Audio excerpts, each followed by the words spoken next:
Hello everybody and welcome to another brand new episode of T Watches a Scary Movie.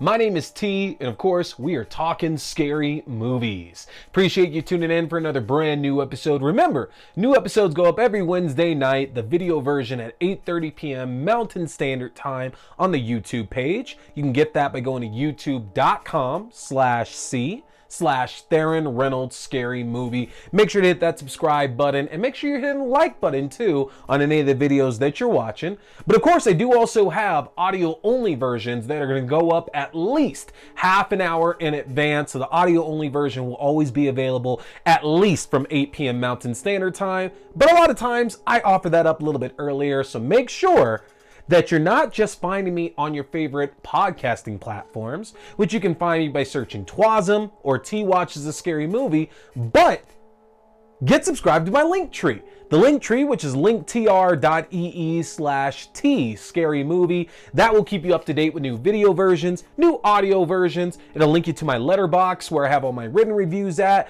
It'll also link you to a lot of my social media pages, including my TikTok, where we are currently keeping an update on my Michael Myers Halloween 2 Chia Pet that is starting to see some growth. If you want to check that out, go check out the link tree, get to my TikTok so you can see the updates on that and other horror stuffs that I'm talking about, including the fact that recently I got a chance to check out a new Dracula film for me, funny enough, called Old Dracula. Got to check out my TikTok if you want to see kind of what I thought about it here. But if you've seen that film, I'd love to hear your own thoughts about it in the comment section. Tell me all about it. So, what do I have coming for y'all tonight in this new episode? In movie reviews, I'm going to be talking to you about what I personally think right now is the best horror film that I've seen this year. Now, of course, when the end of year stuff comes up, this is not going to be included on it because I try to make sure I'm just leaving it to films that were released in the year that they came out. But folks, out of all the horror films I have seen this year, this one is the one. I will be talking Ghostwatch in movie reviews a little bit later on here. But before we get there, it's time for another week of spooky streaming suggestions. Scary streaming suggestions. Halloween season streaming suggestions. That's right, folks. I've been giving out a multitude of streaming suggestions for you to go through and use over the last few weeks, and we're going to keep that practice going, folks. We're going to be hitting Netflix, Hulu, Prime, Max, Screenbox, and Shudder, the best streaming platforms for you to catch all of your horror films. There are other ones out there for sure, but we're going to focus on these ones. And just as a heads up, once we enter October, I'm going to start trying to include some recommendations on what's being broadcast nationally for you as well too, for those of y'all that don't really do streaming. So stay tuned for that. But we're going to dive right into things here. We're going to start with my Netflix suggestion for you. So if you've got Netflix, you need to go and check out the film Untitled. Now, I've talked about on this show before how I'm a big fan of the sequel to that movie, Unfriended Dark Web. This is the first film that talks about a group of friends who are in a Skype chat online with each other and find out that a ghost has entered the chat, and it'll be up to them to solve the mystery of who this ghost is before they all are killed.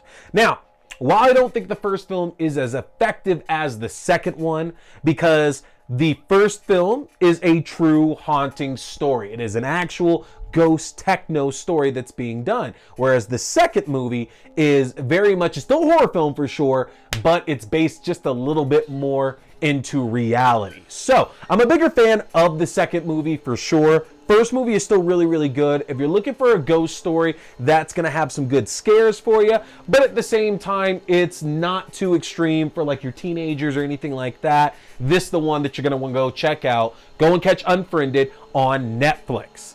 Now, moving on to Hulu, I want you to go and see Don't Be Afraid of the Dark.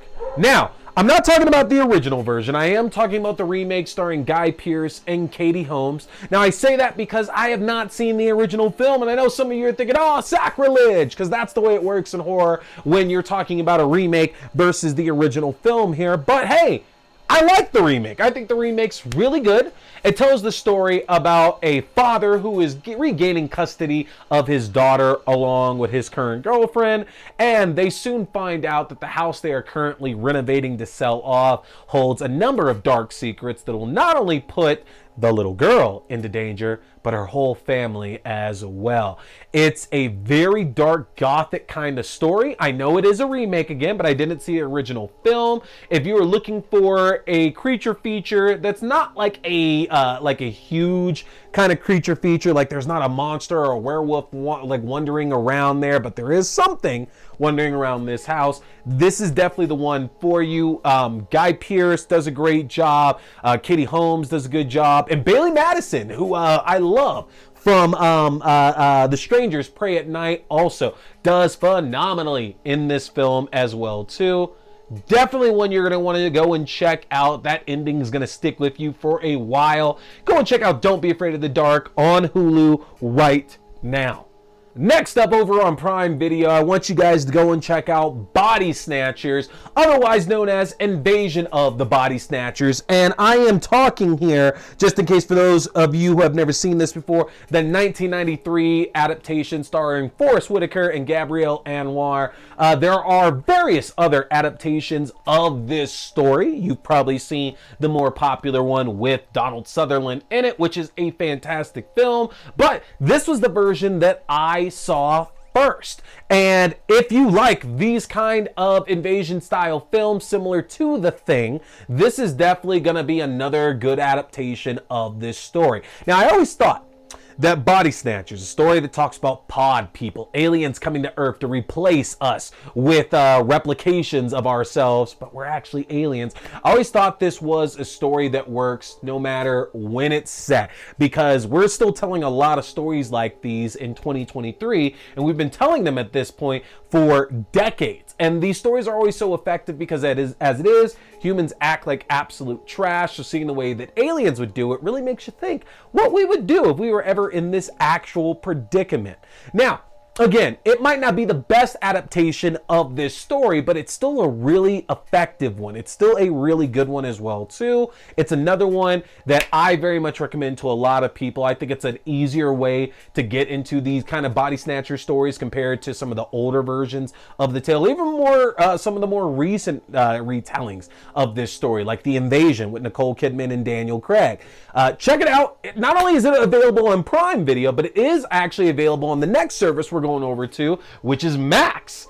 And over on Max right now, you can go and catch out The Haunting. That's right, folks. If you don't remember this one, The Haunting, starring Liam Neeson, Catherine Zeta-Jones, Lily Taylor, and Owen Wilson, about a group of paranormal investigators and scientists who are looking to prove the effect, not the effect, but they're looking to prove the existence of supernatural entities inside of Hill House. Now, if that sounds very familiar to you, this tale has been adapted numerous times as well, too. You might know it a little bit better as The Haunting of Hill House, which there have been various films, and there is even a TV series on Netflix adapted most recently by Mike Flanagan, which is a phenomenal show that you should definitely check out. I remember getting to see this film back at the drive-in back in 1999, and for PG-13 horror, it had me absolutely terrified.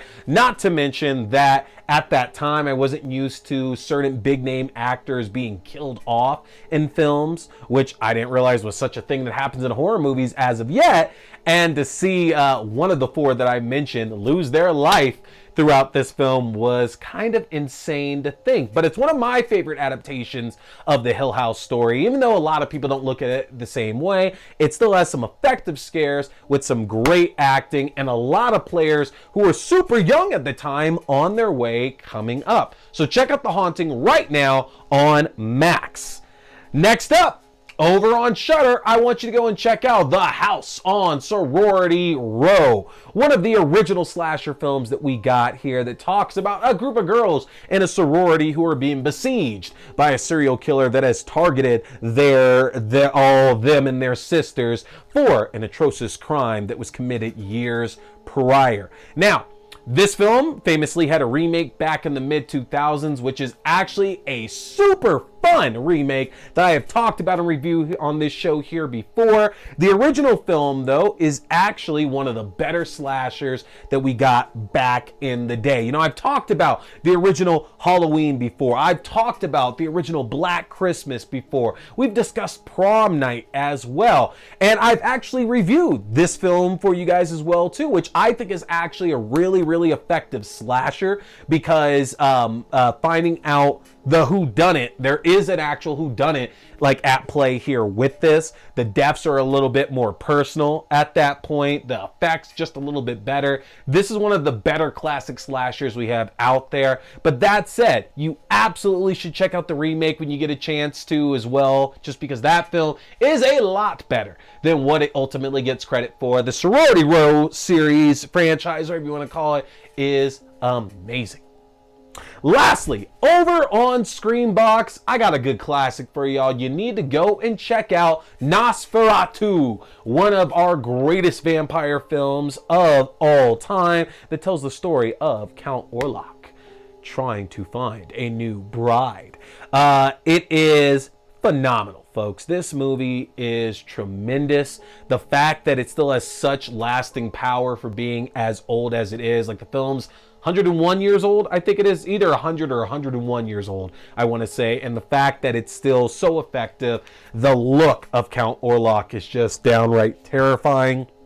It is a great film, and one that actually works super well with all ages as well, too. It can be a bit boring for really younger crowds, but when it gets going, the imagery in this film is just terrifying. Absolute one you gotta go and see, folks. But these are more spooky, scary Halloween streaming suggestions for you here for this week. Go check them out and report back on what you thought, good or bad. I want to know whether or not you're actually liking these suggestions. And also, let me know in the comments, which of these platforms are you using more? Are you a Netflix person? Are you a Prime girl? Are you a Shudder dude? Let me know which of these services you are using the most for all of your spooky streaming needs.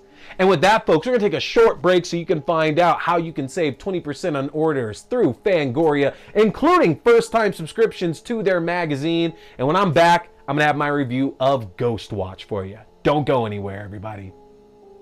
Hey, everybody. Looking for a great way to stay up to date on horror news, as well as read the best of articles on anything scary out in the world right now? Then you need to head over to the Fangoria shop and get yourself a subscription. If you go to shop.fangoria.com/AXDEW, you can use my own personalized 20% discount to save 20% off on Fangoria magazine subscriptions, as well as 20% off any other items in their fantastic shop. This is a great deal. If you've ever been wanting to get yourself a subscription, now is the time to do so. Head to shop.fangoria.com/AXDEW.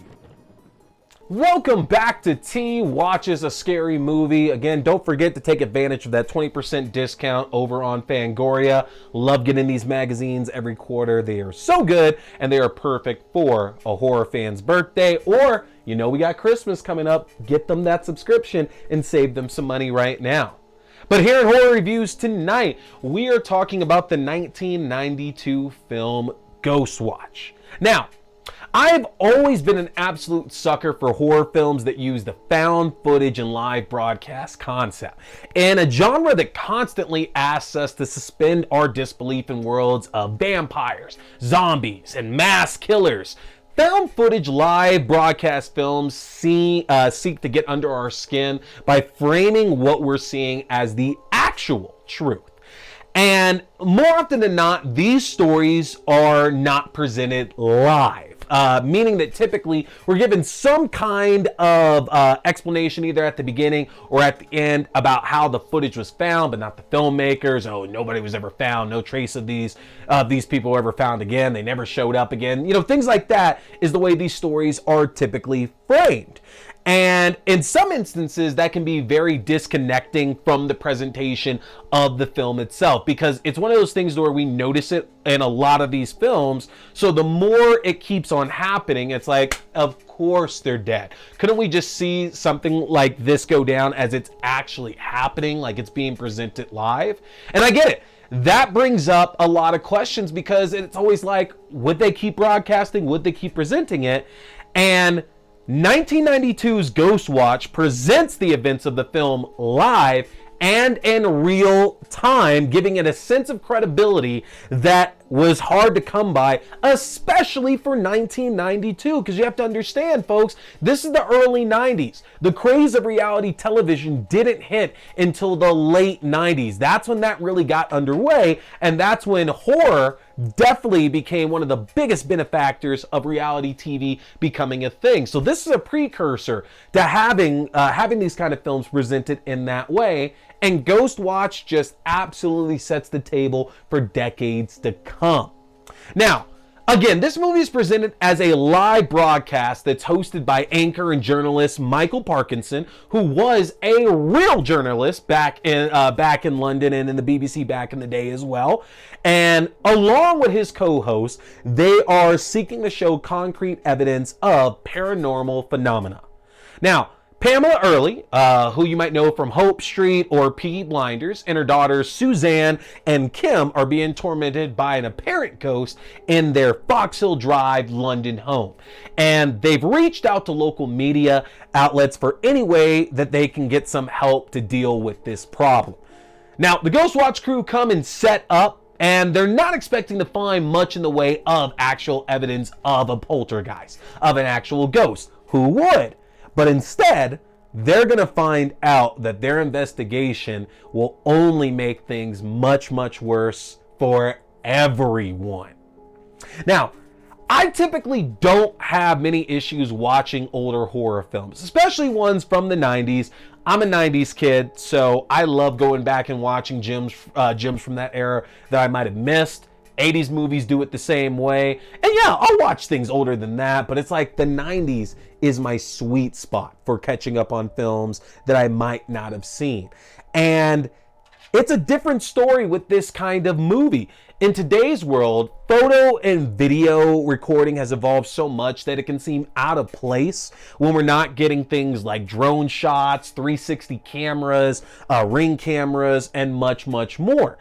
So even with all the praise that Ghostwatch had been getting, I was a bit hesitant to go and check it out, just because I couldn't check the question of how good is this actually going to look? Like, I assume we're just getting an old school 90s television camera at that point. So how good could they actually make this all look? And I say that because it is a TV movie. This is not a theatrical film, so it's hard to know like what they had in terms of like special effects budget that they could put into this, because obviously we're getting great horror films about ghosts and demons and things like that well long before this movie came out. But it's a TV movie. How effective could they really, really actually end up being?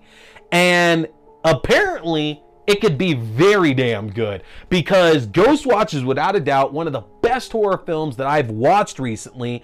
And guys, this very well may now be my favorite found footage live broadcast film. Like, this movie is so good. One of the biggest things that sets Ghostwatch apart from a lot of the other films in this genre is that the framing device of this being done as like a TV special, they are immersed in what's actually happening. They're in the house or the abandoned mental institution or the haunted amusement park. They're right there where the action is happening, and that makes them susceptible to any of the danger that's actually going down. And while Ghostwatch does have host Sarah Green and her camera crew at the early Fox Hill home, we're constantly going back into the studio with main host Michael Parkinson, who offers his own commentary of the events that are happening throughout the film. This really helped with the immersion of the actual movie, just because when things started getting really scary, and it really does, this is actually a really scary movie, the consistent cutting back to the studio definitely brought a nice reprieve to all the stuff that was taking place at that time. Not only that, But Parkinson constantly takes opportunities to call out a lot of what we're seeing as fake and as special effects. So the fact that he's going against everything that we're seeing that we should be assuming is true, it adds to the immersion of, is this actually happening right now? And if it is this real? This is not a prank. This is not a hoax or anything like that. And we know in other films that, like, typically when that setup happens and you have the reporter, like take Quarantine, you know, and Angela's actually in the midst of like this zombie outbreak and everything that's going on, you know, anything they're saying, they're going to eat their words later, right? That's obviously going to be a big thing that happens. But from the setup of all these other found footage movies that you've likely seen, if you haven't seen this one before, you know, the idea is as long as you're not in that place, you're probably safe, right? You're not where all the haunting is going down, so you should be good to go, right? And we soon learn that that's not the actual case. And Ghostwatch hammers that point home even more by having the studio run a hotline during the night specials, taking calls from people who are experiencing their own supernatural phenomenon, either in the past or right at that exact moment.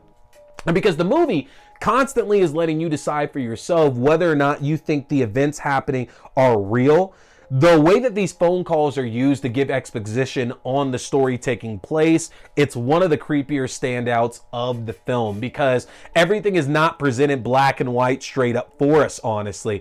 To be quite honest, a lot of it we really have to decide, and the phone calls just do such a great job of filling in that extra information. They're effective, they're scary, it's so good. It's so good. And from the opening alone, the thing about it, what's kind of interesting, is that there should be a sense of familiarity with the early family story. And there's a good reason for that, as screenwriter Stephen Volk actually based the early stories on the Enfield poltergeist. Now, if that term isn't familiar to you, the Enfield poltergeist, then maybe you're more so familiar with a little movie called The Conjuring 2, which actually adapted this very same story, albeit it was obviously done with a lot of liberties taking place to make the movie more entertaining and more engaging as well too. And here's the thing, I love The Conjuring 2. I love that franchise as a whole, and The Conjuring 2 is definitely my favorite film in that series. It's a fantastic film. It's crazy to say here that Ghostwatch actually presents this story way better than The Conjuring 2 did. And even though The Conjuring 2 is featuring all these other demons and evil menaces and things like that, somehow Ghostwatch is still that much more effective, which is me telling you how good this movie truly is. There's a lot being offered in the way of scares here. And because we as the audience get so many different perspectives to experience this through, whether it's through our hosts, Michael and Sarah, whether it's through the various callers calling into the program, whether it's through the earlies, whoever it is, we get so many different perspectives that the film is just that much more accessible for various kinds of audiences that are out there. And it should be pointed out again that Ghostwatch, like I mentioned earlier, it is a TV movie. This was not done as a theatrical film. So when it was initially presented, the opening credits clearly point out there are writers on the film, and it was like presented under the Screen One drama banner, but that didn't stop folks from calling in and making 30,000 phone calls to the BBC when this originally aired because they thought this was actually happening. That's madness, y'all. That is marketing to a level that we have not seen since and likely could not be replicated again. That tells you how scary this thing truly is to folks who couldn't tell fact from fiction.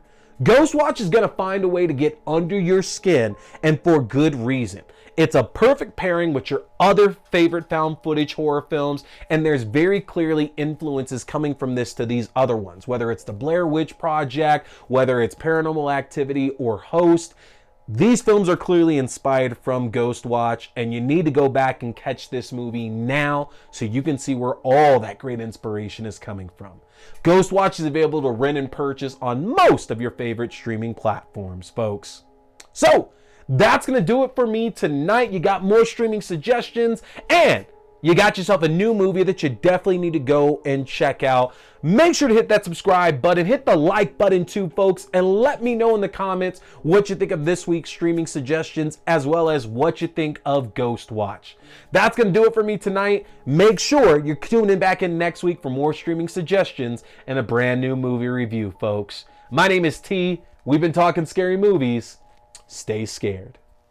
Hey everybody, I appreciate you tuning in for another brand new episode, movie review, game review, whatever it is now at this point. Don't forget, you want to get subscribed to my official channel so you can stay up to date for when I'm dropping new episodes, reviews, news, whatever it is. The best way to do that is get subscribed to my link tree. That's going to be linktr.ee/tscarymovie. Again, linktr.ee/tscarymovie. That'll keep you up to date with new videos, podcast links for the audio-only version, as well as my letterbox where you can find written reviews. Get subscribed, and don't forget, keep watching scary movies, folks. Stay scared.